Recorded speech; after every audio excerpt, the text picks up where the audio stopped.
Welcome to my YouTube channel. This is Lokesh Bajaj from LB academy. ये exercise 7.2 में question number second है। Find the coordinates of the point of trisections on the line segment joining 4, -1 and -2, -3। तो यहाँ पे हमको बोल के रखा है एक लाइन सेगमेंट है, ये हम लाइन सेगमेंट मान लेते हैं। ठीक है, इसका नाम नहीं दिया तो हम ए और बी बोल देते हैं।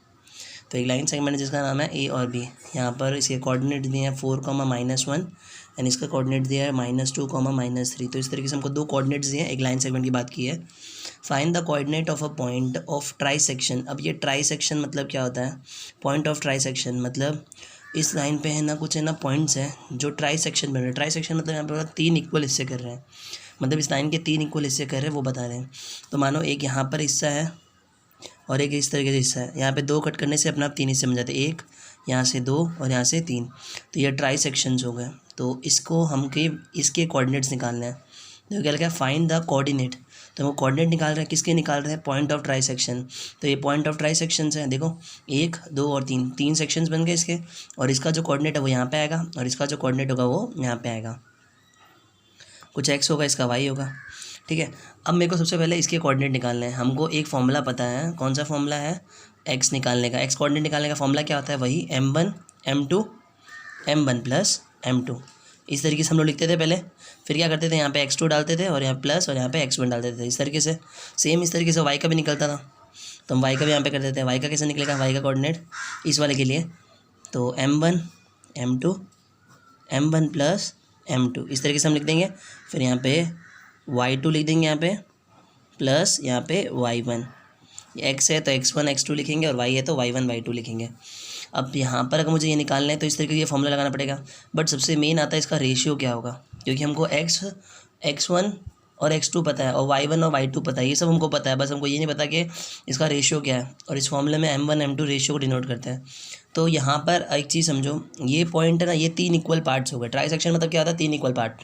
अगर यहाँ पे 4 का बोलता तो हम लोग क्या करते हैं? 4 इक्वल पार्ट करते हैं, पर यहाँ पर 3 इक्वल पार्ट है। तो अगर सपोज मैं यहाँ पर स्टैंड करता हूँ, मतलब अगर ये पॉइंट की बात करता हूँ, तो इसके पहले अगर सबको दे देते हैं 1 1 यूनिट देते हैं। इसको 1 बोल देते हैं, इसको 1 बोल देते हैं, इसको 1 बोलते हैं। क्यों? क्योंकि तीनों के तीनों इक्वल है, इसलिए 1 1 1 बोल दिया।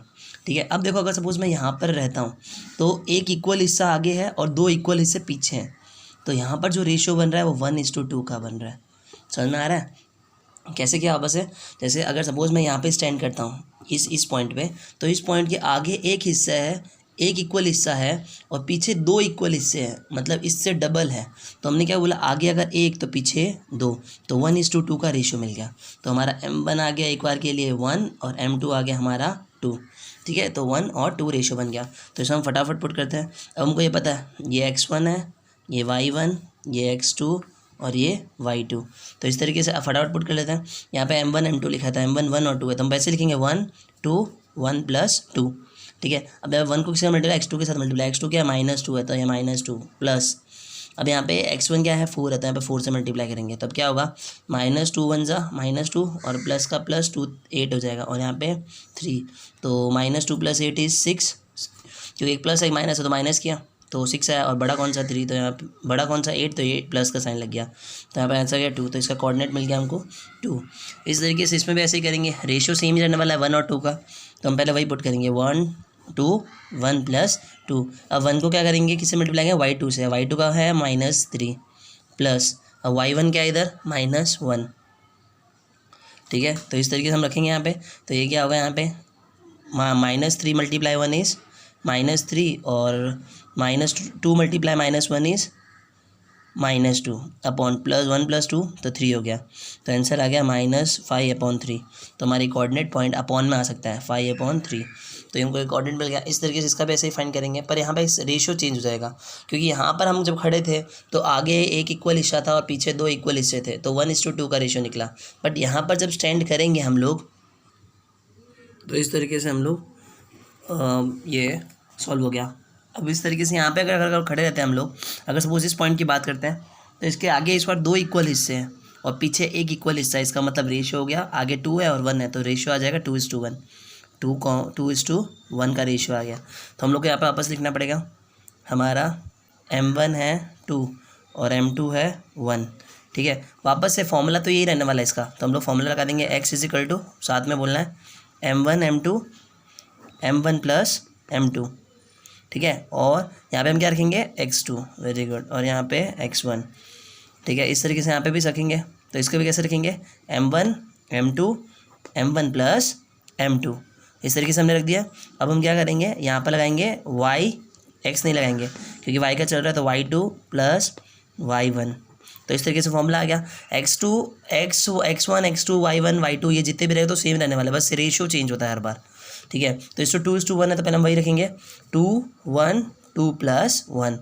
अब यहाँ पे x2 लेना है, तो x2 वही लेना है, x2 क्या है, -2 है, तो इधर -2 प्लस, अब यहाँ पे x1 क्या है, 4 है, तो यहाँ पे लिखेंगे 4, तो 2 2 ज़ा 4 और नेगेटिव यहाँ +4 अपॉन 3, 2 + 1 3 हो गया, -4 + 4 0 हो गया, तो 0 डिवाइड बाई 3 इज़ ऑब्वियसली 0।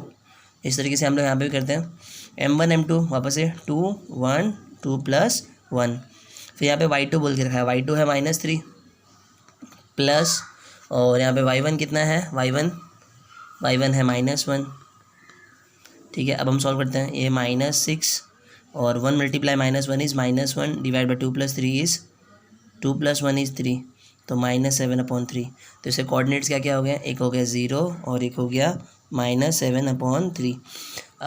इसमें ध्यान क्या देना है, कभी ट्राई सेक्शन वाला पॉइंट आ जाता है, जैसे 4 वाला अगर आ जाता है, जैसे अगर इसमें बोल के रखा है कि हम लोग को है ना 4 इक्वल वो क्या बोलते हैं, 4 पॉइंट है एक लाइन सेगमेंट में और चारों इक्वल है, जैसे यहाँ पे जैसे ए और बी मानते हैं, यहाँ पे हमको कोई पॉइंट दिया हुआ है, तो मानो यहाँ पर एक पॉइंट है, यहाँ पर एक पॉइंट है और एक यहाँ पे पॉइंट, देखो कितने हिस्से हो गए, 1 2 3 4 हो गए।